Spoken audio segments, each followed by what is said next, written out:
What's going on, analysts? Welcome to the All About Analysis channel, where we bring you inspiring stories and conversations that matter. My name is Manny, and today we have a truly exceptional guest with us.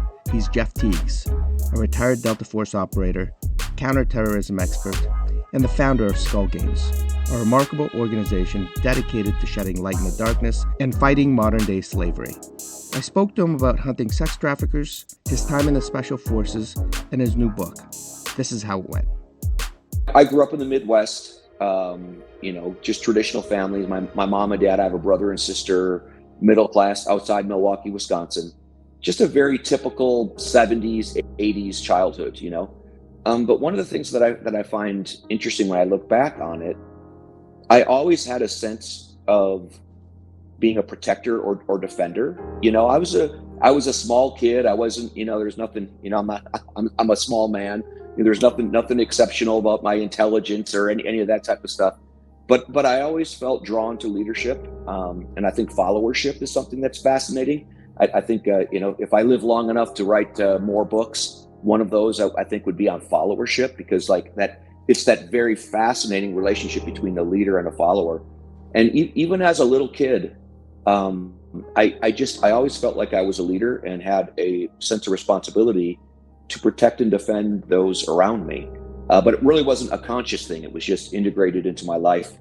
And I guess it would make sense then at 17, as I was a senior in high school, looking to see what I would do next with my life, that I ended up joining the military. All of this is 2020 hindsight, right, Manny?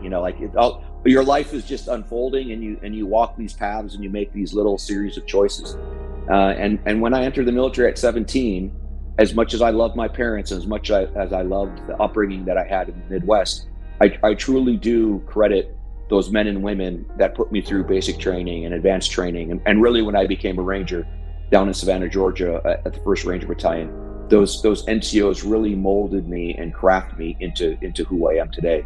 So a little bit of a stew, right? Everyone pouring into me and taking pieces that I enjoyed, maybe trying on different outfits and uniforms that didn't quite fit for me.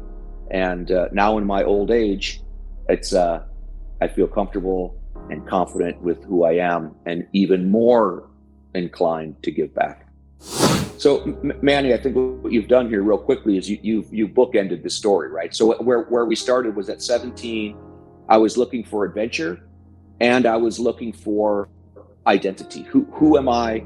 What do I do? What do I do well? What is God calling me to do? And I found that in the military. And then now jump forward from 1987 to 2015, when that time is over, coming to a close, I'm no longer looking for adventure, right? I'm looking for the opposite. I'm looking for time with my family. I've got 2 sons that my wife has raised largely alone since 2001, which it changed the course of America, especially for those of us that were soldiers. And I was looking for a place to settle. I was looking for a place to reconnect with my family.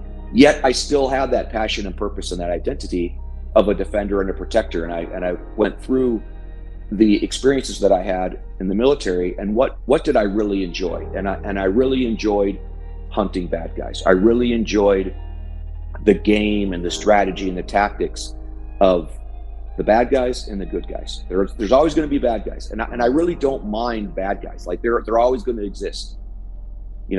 What I don't like is the apathetic in between. Choose a side. Put a white hat on or a black hat on. I don't care. And we'll go against each other.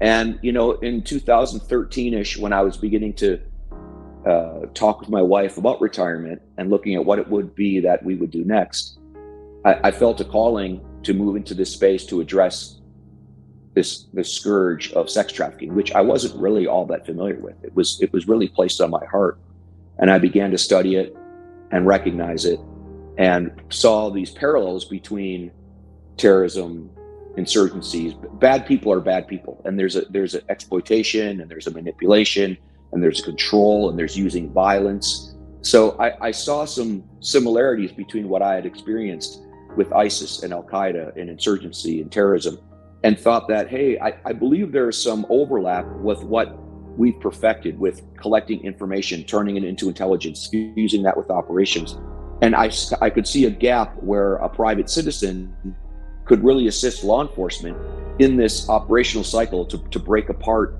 this exploitation that's happening. And as we began to move towards this solution that we found, it was even more appropriate. I thought maybe 50% of what I did in the military would apply to this. 100% and then some of what I did in the military applies to this crime. So Skull Games Incorporated is our 501c3 organization. There's just a handful of us. We're distributed across the United States. We largely work from home, and we support law enforcement by identifying mostly women, but it could be men and boys as well, but mostly women that are being sold online on these commercial sex sites. Who are they? Where are they coming from? What type of services do we think they would accept when offered? And most importantly, who's abusing them? Who's the predator that's exploiting them? Because it's very difficult for a woman to choose a path to freedom if that exploiter is still out there holding her children hostage, keeping that idea of fear and terror hanging over her head. So really on that front end, helping them recognize and understand who these women are and what they can do to intervene.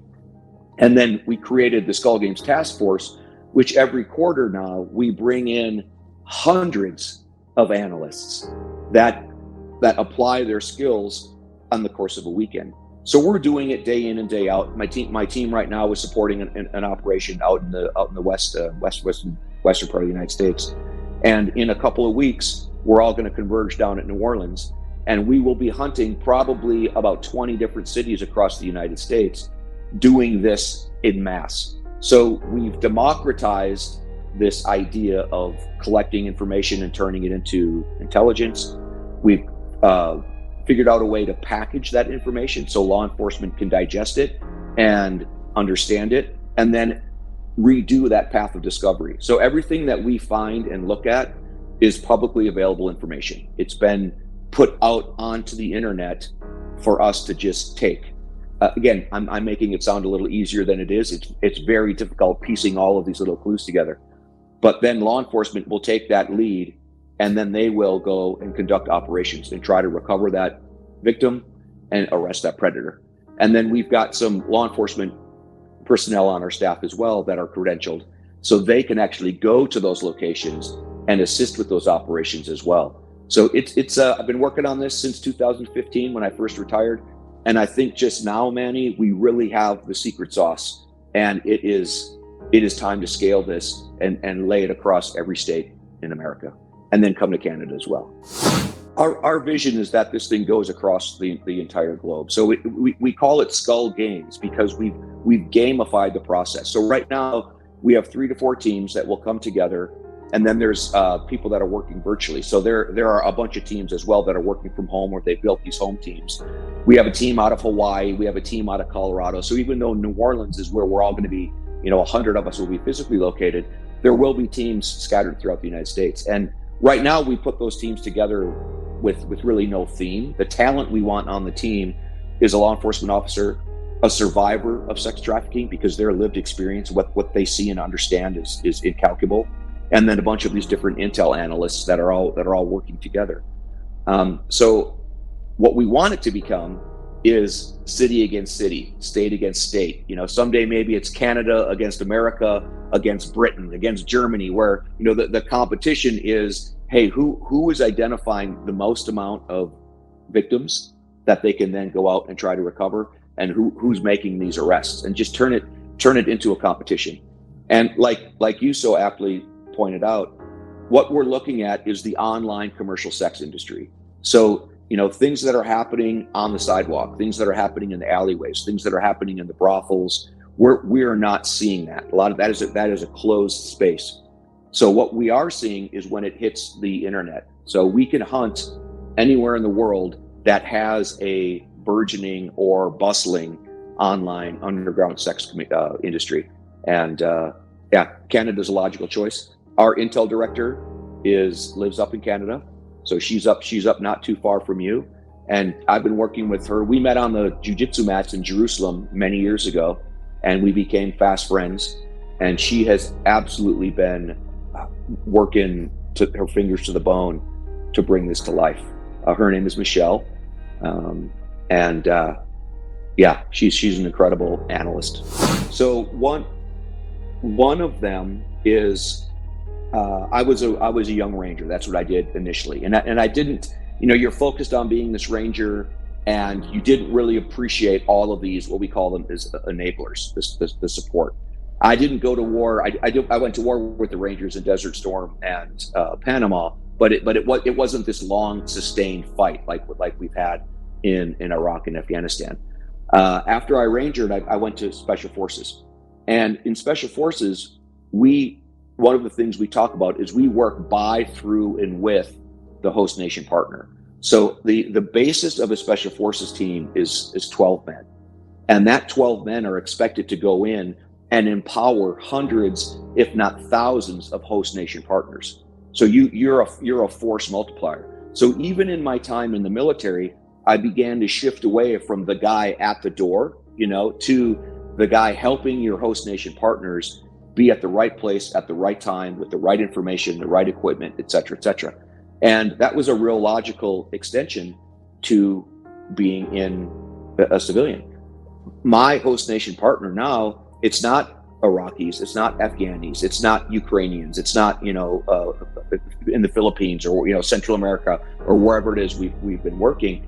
It's U.S. law enforcement, and they need the same level of focus and opportunity and resources like you discussed. And it was even interesting in my time in Delta. Delta was designed to be very specifically a counterterrorism unit. It was born out of the late 70s when terrorists were taking down aircraft and taking down ships and taking down embassies and holding hostages. And so we created a unit that was very specifically designed to address those threats. Well, after 9/11 happened, and we were able to move so fast, and we were able to have the resources, Delta became the front end of these long-standing campaigns. It was an interesting thing for all of us to learn. We were no longer break glass in time of emergency. No, it was sustained combat operations, helping the U.S. forces and coalition forces understand and be better. So we were distributed across the battlefield in 2s and 3s and 4s, with host nation partners being our indigenous forces, Iraqis, Afghanis, as well as the U.S. military. So even through my time in Delta Force, everyone thinks of that operator, the assaulter, which is, the very tip that you can never scrimp on. But it's also this apparatus. And through my time there, I also grew a huge level of respect for all of these enablers, especially the intel folks, unsung heroes, right? I mean, they're sitting there just working day in and day in and nights and days and nights and days. And the level of information that they could give us, helping us understand who our enemy is, what their patterns look like, it made us that much more safe and that much more effective on the battlefield. So it really was as simple as taking what my experiences have been from 2001 until 2015 and laying that over law enforcement. And it really is, I was really shocked, because fighting these wars, we had mostly everything we needed, right? We were resourced. We even had a cycle where you would go off cycle and just train. And when I retired and started to get to know law enforcement and realized they don't really have an off cycle, they're not manned so that a third of them, a fourth of them can be off the line in just training and working on their leadership and their martial skills and their planning. It's not designed that way, let alone what you talked about was this operations and intelligence fusion.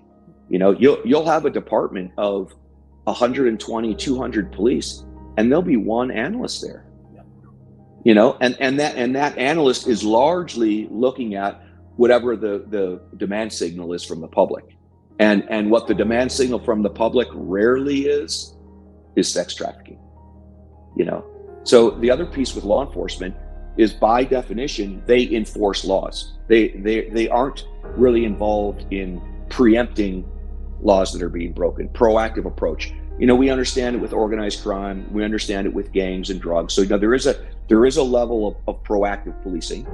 But this is one of those crimes you've got to get it early, because the the physical, emotional, and spiritual damage that's done to these victims, you've got to interdict and intervene early, sometimes even before it's obvious that a crime was committed. So that's that sweet spot that we have found ourselves, where we built up trust now for many, many years, and we just give them a product that hopefully crosses that boundary of probable cause, reasonable suspicion. So now everybody agrees this is something you can go after. You know, the patrol cop, the detective, whoever it is, even if his job isn't sex trafficking, he's able to tell his boss, this is the information that I have. This is what we believe the elements of the crime are. And Manny, once they're inside the communication devices, the phones or the apps that these traffickers are using to talk to their girls, it's an open and shut case. They're not hiding a thing. So it helps us less than most people think, and I think this is one of those things that you know, I hope I'm not upsetting anybody, but everyone's like, artificial intelligence, machine learning, facial recognition, blah blah blah, cryptocurrency. You know what I mean? Like, so there are so many people talking about things they don't really understand. You know what I mean? It's like the flavor of the day, and it's the hot new thing. You know, what we're doing with Skull Games Task Force is we're throwing humans at it. So the technology doesn't get you from A to Z. The technology may get you from A to B. It may get you to C or D, and then that's it. So we're throwing the humans at it. So somebody like Dallas or some, you know, these professional intelligence analysts, they have software and they have tools, and you can pull up this link chart, and all these things can sift through data. But it's really the elbow grease. You know, we rarely, if ever, get on the deep or dark web, because this crime sits flatly on the open internet, because it has to be an easy purchase. You know, the buyer has to be able to call one number, text one number, send one email, and that human is delivered to them for their sexual pleasure. So we're not chasing like these data streams. You know, it's a human looking at these relationships, and that's really what you have to understand is it's a relationship. When you talk about the crime itself, the victim refers to the situation she's in as the life. The trafficker refers to it as the game. And if people think about that for a moment, that speaks volumes. That speaks volumes about the psychology of it and what's happening in the mind of the victim. You know, they call the traffickers and these pimps daddy. They call the other women in the stable sisters, sister wives. So they're looking at this from a very relational, almost family type perspective. And that's what the trafficker wants them to see it as. Whereas he is manipulating all of it, and it's all a game to him. So we are looking at this from a relational level, and then kind of a tactics and strategy, understanding how these traffickers do it. So it's much more brute force. We will leverage the technology that's out there, but there is no database that we're looking for. We're going out specifically to these escort sites, or specifically to some things that we suspect might be happening, and starting to pull all of those threads on it. So I don't want to discount technology, but machine learning, AI, et cetera, hey, if this is the first time you're hearing it, folks, highly overrated, doesn't do nearly what you think it is doing. You know, it's funny, Manny, this is a bit of a sidebar, but my wife helps us with social media stuff, you know, and she writes notes to donors and things like that. And I haven't been messing around with ChatGPT and the AI stuff for long. You know, it's only been probably within the last year. But I've asked her to stop using it, because I can see the difference. I can feel the difference. Like it cannot understand human relationships. It cannot understand sarcasm and irony, and like AI and machine learning is what another human inputted into this database that this computer is recalling. I mean, there's no such thing as the computer understanding sentiment. Like they so you get what I'm saying. I think people are watching science fiction and they think these things do all these different types of things. Nobody understands patterns like the human eye and the human mind. Nobody understands patterns of this crime that we're looking at, like the analysts that we have, and then even more importantly, these survivors that have lived it. And you can have a survivor come in, and she will outpace that computer 7 days a week, 24 hours a day, with the information that she's pulling from what it is she's seeing. For me, I was going to say I think the verdict is out, but I'm not going to say the verdict is out. The verdict is the same today as I had back then. And let me answer this in kind of a roundabout, circular way. So even in the military, as an assaulter, my job was to go out there and pluck that dude off the battlefield. Either bring him to questioning and arresting him, or taking his life. And there's the whole intel apparatus that are building things and finding things to get to that guy and get inside Al-Qaeda, get inside ISIS. And then once we were inside, there was always that tension between us, the assaulters, and the intel committee, who are like, oh, we spent years building this apparatus and understanding who they are, and we hear what they're talking about, and we know what it is they're doing. But as the assaulter, it was like, yes, but the reason you exist is so we can go in there and fragment that thing and break it apart, So there was always that tension between, should we use the power that we have to put disarray into this network? And back when this discussion occurred with Backpage, and you're right, that's where we cut our teeth on this concept. And it was very easy for law enforcement to understand who the miners were. Again, they were straight up calling themselves Young, Fresh, Lolita, New in Town, all these types of things. So you were able to identify who these miners were. And Backpage was to a degree somewhat helpful. Okay, but again, that was all a sham cover, because for every 1,000 children they were selling on their website, they were helping the cops with one case. So there's no love lost for Backpage. But when the debate came, should we shut down Backpage, I reverted to my time as an assaulter and said, use what we have, use the tools we have, and stop it. And here's where I simplified it, Manny. For that period of about 3 months, there was almost no online commercial sex, and that meant thousands and thousands and thousands of rapes were not occurring. You know what I mean? So this is the thing that I have a hard time is, and that's where, okay, so here's this woman who's trapped in this situation, and she's being forced to go out and have sex with 10, 12 guys a day. And Backpage gets shut down, and she basically gets a reprieve, Now, what I thought for sure that was going to happen was that a new Backpage would arise. They would take it offshore. They would avoid, the FOSTA-SESTA rules, that we have in the United States. And it really didn't. It's absolutely a fragmented industry now. So what we do is even more important now, because there are a couple of, there are, and I'm not going to name them, but there are a couple of escort sites that have risen to the top. So there really are only about 2 to 5 different escort sites. There's all these aggregators, which, the other sites that were out there with Backpage were just also aggregators. So it has absolutely fractured the commercial sex industry. It's much, much harder to identify who these individuals are, and much, much harder to find a minor. But this goes back to the last thing I want to say about it is things are different, period, though. We have all these different ways to communicate. There's all these apps on our phones now where people are finding each other. So those people that are still saying we should never have shut down Backpage, I ask you, A, think about that victim who was saved a couple months of being raped. Ask her what she thinks about it. And then 2, you can't discount what has happened anyways. There's already a fracture in communication. So the crime is distributed across all these different platforms now. And it's very hard for us to follow, because you go from the escort ad to some communication app to some other, you know what I mean? It's hard for us to follow. And I think that would have happened anyway. So I don't know if that answers your question. The other thing that I like to say, and I'm gonna seems we're being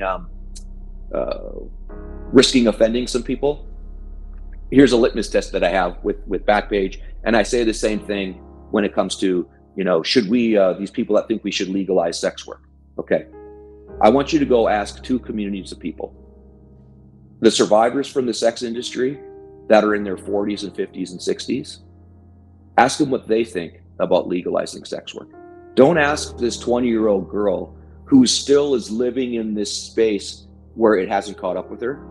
Okay. And then the other one is ask the trafficker, ask the pimp if they think we should legalize sex work. And that's the same thing I say about Backpage. There isn't a pimp on the planet who will tell you, oh yeah, we disbanding Backpage, that was a great thing for us.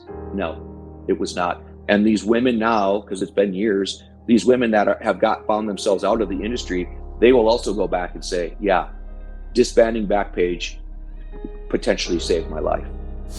And Manny, more importantly, put those traffickers behind bars. Because I just wanted to, foot stop that one, because it's one of these things folks don't understand too, is why doesn't she leave? You pull her in and she's being abused, and her, she's gonna die. Like, she's not gonna make it out. Why doesn't she leave? Well, it's because these traffickers literally are controlling everything that they do. And one of the tactics that I didn't recognize is they have babies, they have children with these victims, and then they hold that child hostage. So you have an 18-year-old girl who the baby daddy is her trafficker. She has a 8-month-old daughter at home with him and or his family, and then you're offering her a way out. She's not going to take it. She's got to go home to that baby. This is one of these things I ask communities and families, what would a mother do to protect her child? Anything. And what she'll withstand being raped 10 times a day to go home to that baby and take care of that baby. So we have got to get these traffickers behind bars, and not for a year and not for a year and a half, but for the 10, 15, 20 years that our laws actually demand. Our laws demand it, that we're not employing, and the evilness of the crime also demand it. And then one last thing, Manny, because when I was first breaking into this, there was a district attorney out of Orange County who was just brilliant. And one of the things he used to say with this crime is, don't wish it was easier, just be better. And that's that idea too with Backpage. Like, yes, it was an easy button. We were rocking and rolling and all that. And I think that's one of the things too with law enforcement, when something gets hard and you've got to climb over all these obstacles, there's so much to do. There's so much crime out there in all these different categories that this really just gets left by the wayside. So your badge of honor is, I'm tackling something hard and I'm not going to give up. You know the deal, man. We're probably around the same age. You know what I mean, give or take. People overcomplicate things, right?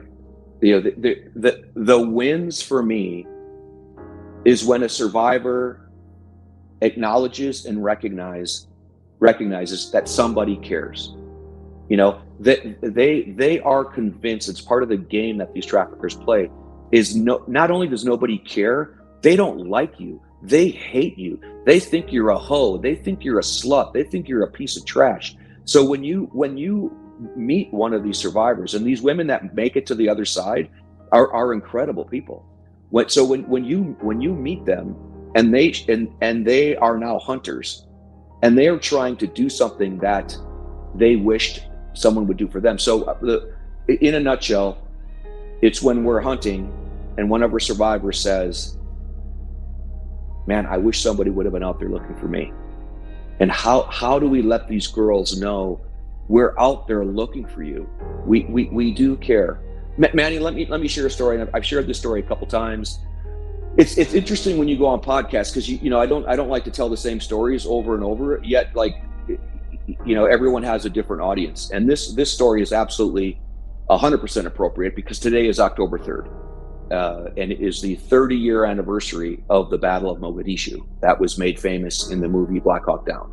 So a lot of people know that and understand that. So one of the things when I think about Skull Games and what we're trying to do, there's a lot of things we measure and we can see what we did, but one of the stories that came out of October 3rd, 1993, is when Michael Durant was shot down with his helicopter and the rest of his crew was killed, and he was captured and he was whisked off into the city, and we could not find him. Now, I wasn't personally there. I had a break in service during that time, but I know these stories, and I've met Michael, and I know a lot of the guys that were on the ground, and they couldn't find Michael. So what they decided to do was they put a loudspeaker on some helicopters and they flew around this just mess of a city of Mogadishu. And they announced over and over that, Michael, we know you're alive. We know you're out there. We're looking for you. We're coming for you. Survive. Live through the night. We're coming for you. Live through the day. We're coming for you. We care about you. Your family cares about you. And they just circled Mogadishu all night and into the next day using this loudspeaker, trying to communicate to Michael that he was not forgotten and he was not alone. And this is one of those things that we are trying to do with Skull Games, and why I am honored to be able to speak on podcasts with folks like you and share this message. These women and children that are out there, they've been convinced that they're alone. They've been convinced that nobody cares. And we want them to know that there are hundreds of people looking for you. This is the best we can do sometimes. It's just let you know, we know you're out there. You're not alone. We care about you. We love you. Your family loves you. We're looking for you. We're coming for you. Just endure, survive one more night, one more day. And that's one of those things, I'm sure one of these days, man, you asked me what, a highlight. The highlight is going to be when I get to heaven and I meet some of these children and these women and these boys and these men that are able to tell me, you know what? I saw what you guys were doing with Skull Games, and it gave me the strength to survive and fight one more day. So the real rewards of what it is we're doing, I don't think we're going to understand and see and recognize until we get to heaven. But in the meantime, we have to find the satisfaction that we're in the ring and we're fighting and we're communicating these things to these victims. They are not alone, and people do care.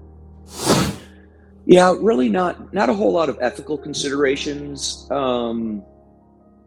because everything we do is open source. So, protecting people's privacy. When we package up a lead, we tell law enforcement this is what we think is happening.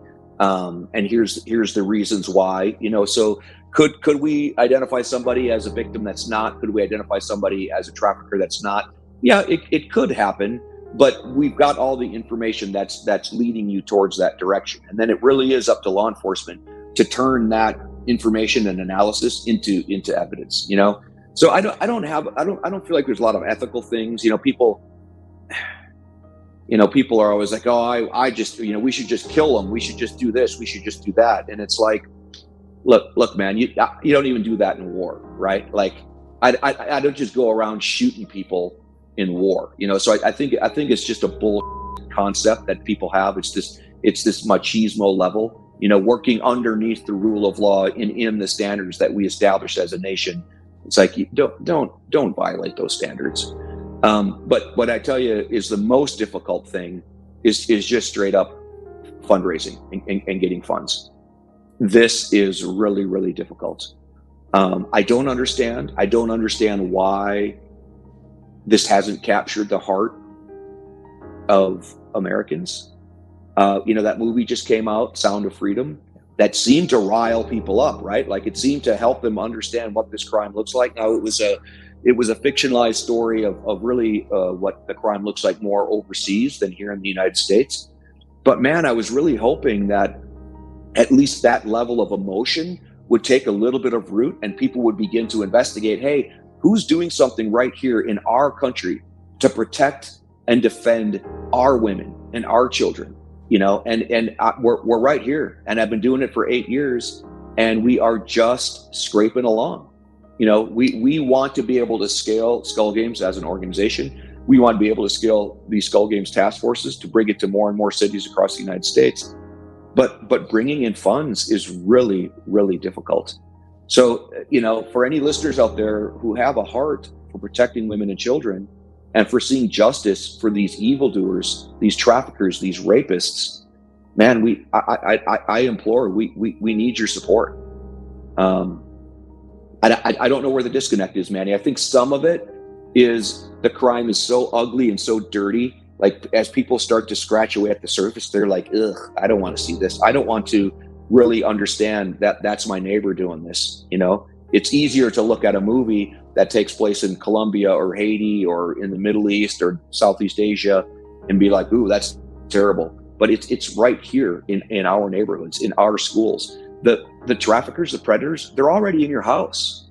If you have internet connectivity and your kids are on phones or iPhones or iPads or devices where they're playing games, the predator's already in your house, and we're trying to root them out for you, you know? And then I think the other piece is just this idea that this is law enforcement's job, you know? And as bifurcated as we are as a country politically, one of the logical things that I thought would have come out within the last 8 years of all of this political divisiveness and COVID and all of this fractioning across America is that we would come to the realization the government isn't going to get it done. Stop looking to Washington, D.C. for your answers. You know, I live all the way out in Bend, Oregon. Why in the world are you guys looking east 2,500 miles to solve your problems? You know, it's the same with you, Manny. Like, people are looking at America, has nothing to do with what's going on in Canada.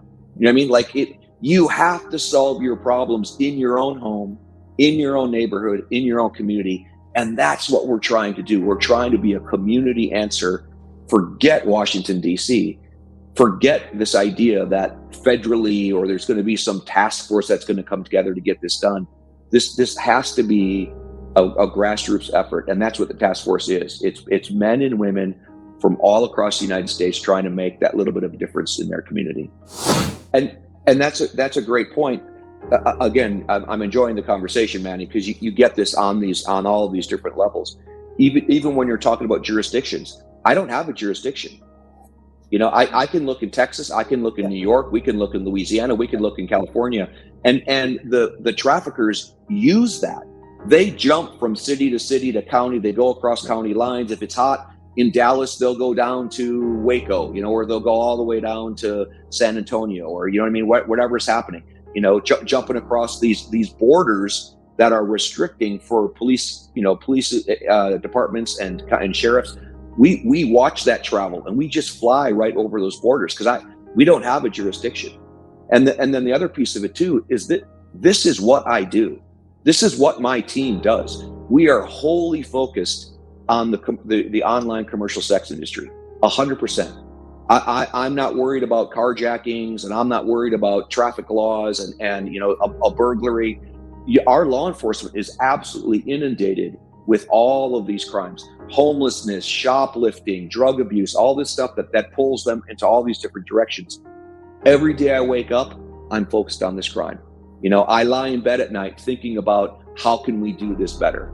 So again, when it goes back to this idea of funding, we're professionals, and this is what we do. And it's the same thing with the task force. These analysts that we harness, they are professionals. They're working for Fortune 500 companies. They're making six-figure and then some salaries in this line of work, and yet they have the passion and they feel the responsibility to take their skills and apply it to us. So when you come and work for Skull Games, you're taking a huge pay cut, but you're making up for it with the sense of purpose and the sense of identity. So to harness all these professionals and to really allow our team to focus on this, I do not want to have to focus on fundraising. I don't want to have to focus on convincing somebody to fund what it is we're doing. I just find it a real simple equation. Women and children in America, North America, all across the globe, are being abused, sexually abused at a terrible rate. And it's been monetized. It's a commercial industry. Somebody has to step in and fight it. And the team that we've built is second to none. So, Manny, like everything's interwoven, right? Like, we talk about identifying patterns, looking for clues, looking for trends, looking for the hidden meanings in these things. Even what we're doing in the counter trafficking space. What does this word mean? What does this acronym mean? What does this emoji mean? What does this tattoo on this woman's neck mean? So we're always looking for these clues, and that's how I survived in combat. I began to understand what the battlefield looked like, what Al Qaeda and ISIS was trying to do. When they moved left or moved right. I think even in a really highly tuned assault element, right? You've got a team of 8, 10, 12 guys, and you're moving into combat, and you're understanding, that a guy just makes a tiny shift to the left, and you understand he's going that way, or he does this, or you get to know everything by observing it and really delving into it. And I had an opportunity to live in Israel. So the first time I went to Israel and worked there was in 2009, with an exchange with the Israeli Defense Force there. And I went to the location where David killed Goliath. And these Bible stories, if you believe they have these supernatural meanings or not, like they're historical places. You can go to the place where David killed Goliath, and even if you don't believe God guided that stone, or there was all these other things to it, you can go there and visit it. And I went there with a Israeli guide, and we were standing in the valley of Elah, and there's a ridgeline on one side and a ridgeline on the other. And the Bible very clearly states that the Israelites were lined up on one ridgeline between the villages of Sukkah and Azekah, and the Philistines were lined up on the other ridgeline between the villages of Azekah and Sukkah. Well, they found the archaeological remains of Azekah and Sukkah, so where those cities are. Now it's just which ridgeline were the Israelites on, which ridgeline were the Philistines on. And this guide, this very well-educated, well-respected guide, is explaining to me, and he's saying the Philistines were on this ridgeline, the Israelites were on this ridgeline, and I'm watching and I'm looking around, and I'm thinking, okay, cool. And then I'm looking at my Bible, and after David kills Goliath with the stone and cuts off his head, the Philistine ranks break in fear, and the Israelite ranks are empowered and emboldened, and they rush the Philistines, and the Philistines retreat all the way back to their home cities of Ekron and Gath.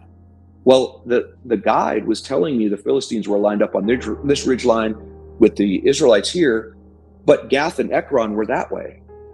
So in the history of warfare, a force has never retreated through their opponent's lines, right? So he had it backwards. The Bible only anchored 2 points. So the Philistines must have been on this ridge, and the Israelites must have been on this ridge.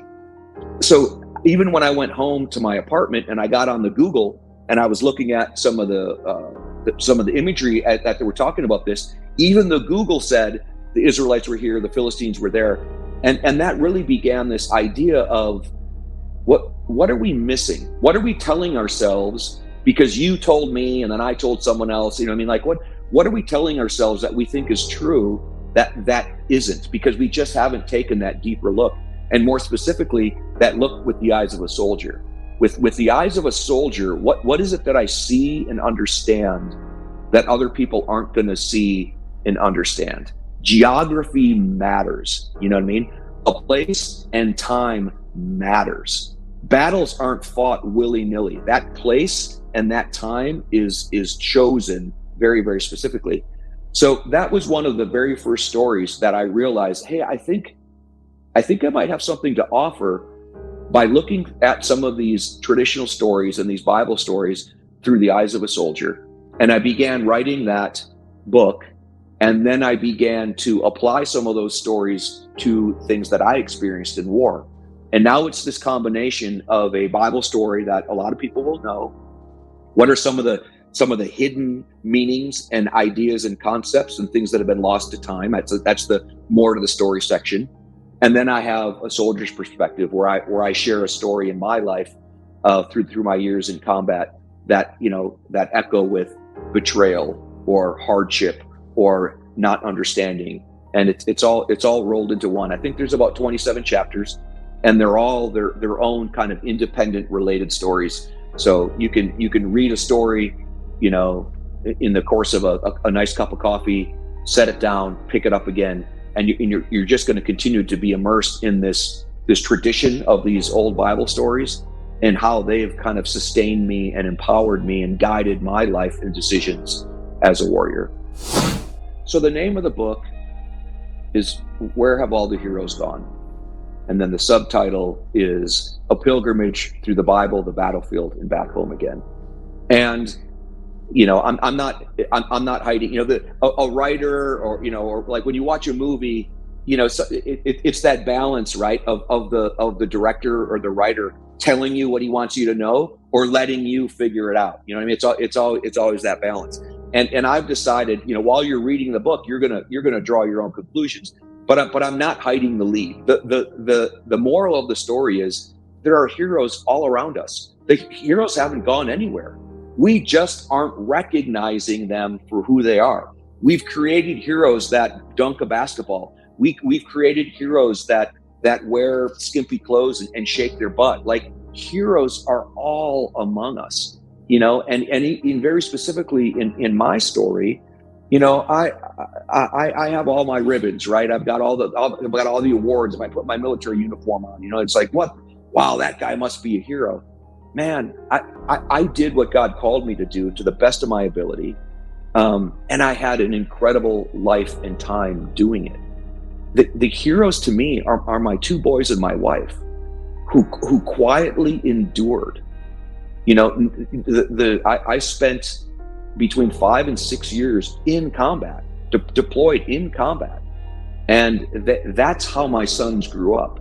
And my wife covered down on all of that, so it's just like these women, these survivors, like the heroism, that characteristics that they have to get beyond this. So, while I'm sharing my stories, I'm hoping that people can recognize the heroism in their own lives. We're our own worst critics, and we should be. We know the warts and all, but all of us have the potential to do something heroic. And what that oftentimes is, Manny, is just showing kindness and love and respect, and these carrying yourself with integrity and honor. As a soldier and as a man, as I grow older, one of the things that I talk about is I want to finish strong. Men have a tendency to not finish strong. How many world leaders and men that have become famous or powerful end up having that fall, right? They end up cheating on their spouse, or they end up stealing something, or doing something. Again, having sex with a child. Like you once you're done pursuing things, and your ambition has been somewhat satiated, people turn to these vices. The story of David and Bathsheba is an incredible one. I don't want to be that David. I want to finish strong, and I want to be able to encourage people. And physical courage is one thing, but it's the moral courage and the living with honor and integrity and living up to the promises that you made. I'm 34 years of marriage now to my wife, Jules. We met when we were 15 years old. It has not been easy. We have not lived an easy life. We have lived a life of war and the turmoil of what war does to break apart families and the heaviness and the weight of it. But I was committed to her, and I would never leave her. And those things I've taken seriously. And now in my old age, we're coming back together in a way that's even more meaningful than the excitement of when we were teenagers, right? So that's what I'm trying to talk about in the book is my personal journey, and hoping that other people see their stories in my story. Yep. The plan is the hard launch is November 11th on Veterans Day, because that's another piece of this is we've got veterans giving up and killing themselves. Like the solution they're coming up with is to end it all. And I want this book to be something that they can pick up and relate to. I speak candidly. Not 100% candidly, because there are things I can't talk about as my life in a unit. I pushed it through the unit for a security review and got it approved. So there's nothing there, but I speak candidly about the frictions between, my bosses and the generals and the politicians and how much that hurt me as a guy on the ground fighting, for the lives of myself and my men and our host nation partners. So I hope that the veterans can read this and relate to those war stories, and those veterans that don't have a relationship with Jesus and understand the Bible in the way that I do, I hope that might start a seed there as well. So hard launch, we're shooting for Veterans Day. A couple weeks prior to that, somewhere within the next couple weeks, we'll start the soft launch and the pre-sales, and I'll launch my website that's just kind of sitting, waiting. I have a leadership course there where I talk about the old school be, know, and do guidelines of leadership as a young soldier. So just a couple of different offerings I think that people can partake in and kind of get a taste of who I am and the way I see the world and the things that I've learned along the way, better or for worse. So I'm in my mid 50s. I got another 10 years in me, Manny. I'm gonna fight for another 10 years. I'm hoping by the time I'm in my mid 60s that we've created a team that I can hand this to. I will always be involved in this, as a protector and a defender. That's just who I am. But I've got some grandkids now. There has to come a time to hand it off. So we're continuing to build our team, our COO, our Intel director, the people that we're developing through the task force. I'm hoping to hand this off to, in the next 5, 8, 10 years. And by that time, it's really going to be hard to say what it is. If we're not able to expand and something be, from coast to coast or international, we will still continue to be highly effective, in those places that we're working. So even right now, we work all across the United States, but our target areas are Alabama and Texas. That's where we have the ingredients together, where we've got some donors that are interested. We have law enforcement that is really chomping at the bit to get after this. We have district attorneys and judges that will take these cases and prosecute them heavily. And then even with this idea of these donors, and for the donors that are out there, it isn't just the financing that you need. It's your networking and your influence, because there are a lot of cases that we will go through and that guy will be arrested and we'll have the evidence, and the DA just decides not to take the case, or the judge decides to defer it, or there are many cities in America where they don't want to see this crime. Even where I live, it's a tourist town. They don't want to see trafficking in the news. They want people to come here. So we need another group of people that are influential in those spheres to put the pressure on. When we're pushing from the ground up, we need them from the top down saying, hey, no, you need to address this because it's the right thing to do. And that one individual deserves it. So I'm really excited. We really have this is our launch. So I've been working this Skull Games concept for 8 years, right? And for the last 2 years, we've been building this task force. And we started back in January of 2022 with 6 people at a task force event. This one in New Orleans, which is, I think, 14, 15 October, we're going to have 100 people on site and another 100 people hunting from home. So, I've always said I will be satisfied, Manny, when we have 100 law enforcement agencies that were joined at the hip. We've got about 30 right now, and we've got 1,000 hunters. Like those are numbers to me that seem that they'll be effective, because this isn't just, we keep talking about the precision of the targeting, but there's an operational tempo. That's another side of warfare, is you're just keeping the pressure on. So when the trafficker thinks that he's got some time and space to move or jump from one city to another, man, with 1,000 analysts and 100 law enforcement agencies just continuing to push the pressure, I think we can change the risk versus reward scale, because that's what we need to do. A lot of these traffickers, a lot of these pimps, they're choosing this life because, just like someone choosing suicide, they don't see any other way out. And I'm not giving them a pass, right? They're brutes, they're thugs, they're narcissists, they're psychopaths, But there are a fraction of this group that has grown up in a situation in America where they see a couple of choices. I join the gang, I start selling drugs, I start selling girls. That's it. There's no other way out.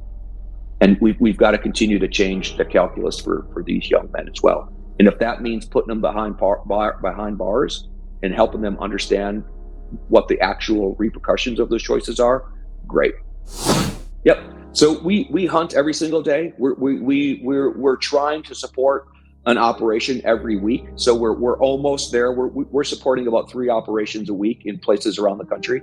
So if you've got law enforcement connections that are interested in communicating with us and helping understand what it is we provide them as a force multiplier on these start points and these leads and other ways we can break apart the network, please reach out to us. Like I said, the 14 to 15 October is the big event in New Orleans. We just won the Nonprofit of the Year award from Osmosis Conference there. And then Michelle, who I talked about, our Intel director, she won the Open Source Intel Diversity Trailblazer of the Year. So there's some nice recognition that's coming our way. But to me, it's our launch.